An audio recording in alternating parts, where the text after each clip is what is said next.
Are you looking for the best soundbar?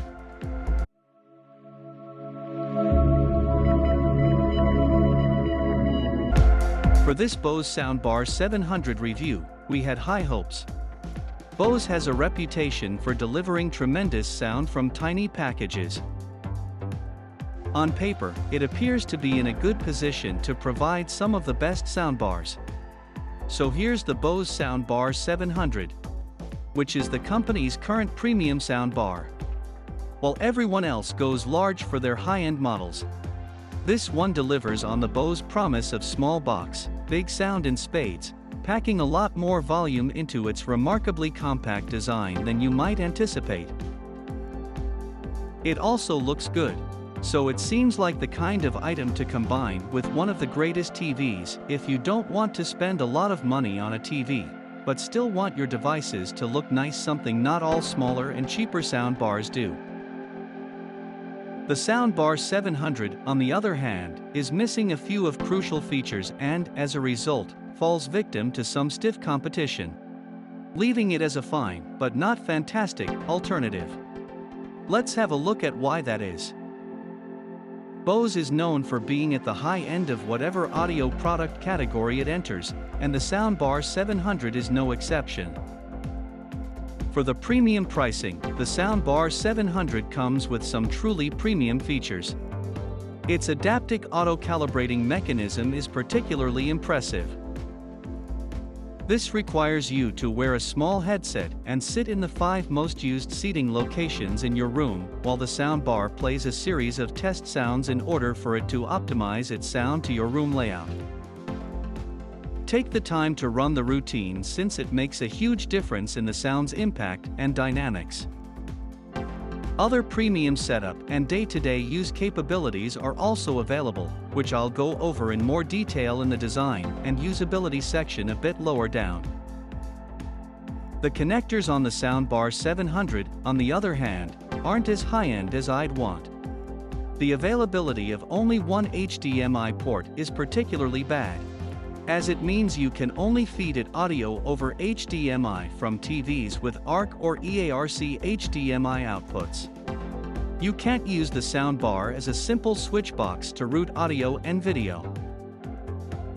Other features include an optical audio input, as well as Wi-Fi and Bluetooth connectivity with AirPlay 2.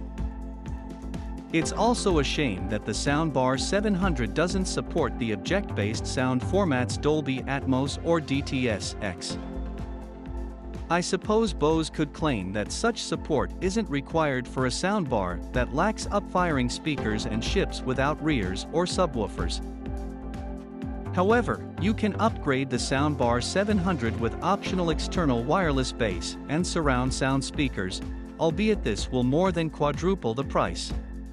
Also, many other soundbars now use smart acoustic processing to try to deliver some type of Dolby Atmos or DTS-X effect, including some much cheaper models than the Soundbar 700, such as the Sony HTG700. Last but not least, the Soundbar 700 lacks the number of drivers seen in some of its similarly priced competitors. There are only 4 of them, all of which are hidden behind the grilled front of the soundbar. In comparison, the Sonos Arc has 11 speakers. These, on the other hand, are custom designed to maintain clarity while maintaining a compact profile. And, most importantly, they're backed up by phase guide technology, which uses small transducers in 2 elongated zones on either side of the main driver array to focus sound beams in multiple directions, pushing sound well beyond the speaker's physical bounds. There are ports on the back, and there are ports on the front.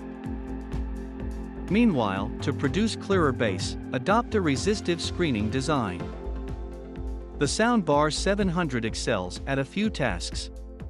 First, while being able to go much louder than you'd anticipate from such a little design, it manages to avoid almost all distracting distortions.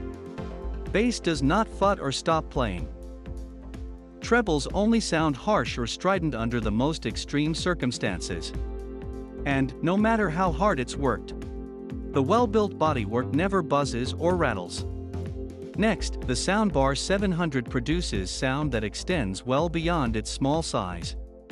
There's enough left and right dispersion to cover the entire wall of a big living room, providing a sense of cinematic scale well beyond the capabilities of any TV's built-in speakers despite its tiny shape and lack of upfiring speakers. The Soundbar 700's audio has a modest sensation of verticality.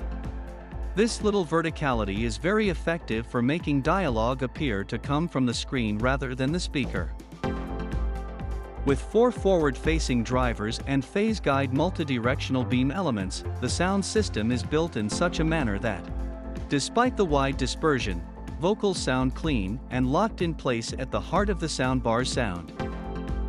There's also no undesired voice channel leakage into the larger soundstage.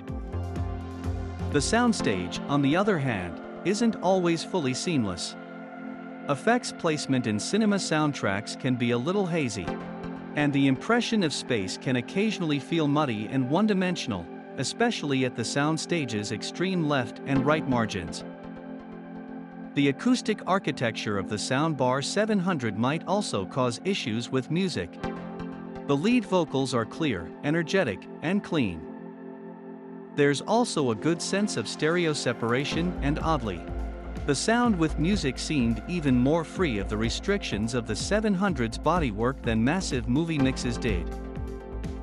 However, some components of the complex musical mixes lack definition, clarity, and balance in my opinion.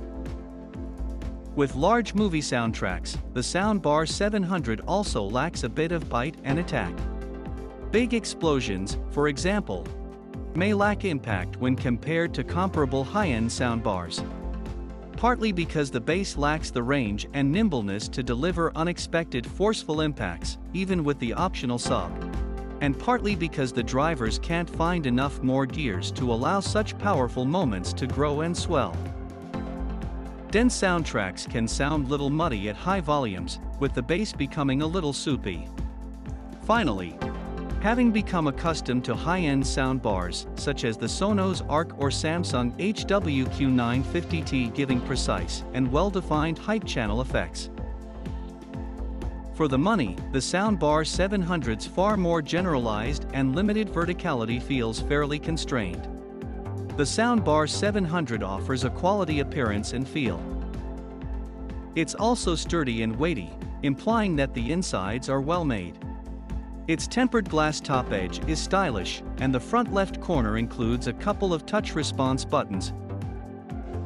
The effect it produces on your living area is softened by rounded corners and a wraparound grille, as well as its remarkable tiny size. It's almost the same width as a 43-inch TV at 978x57x108mm, 38.5x2.25x4.25 inches.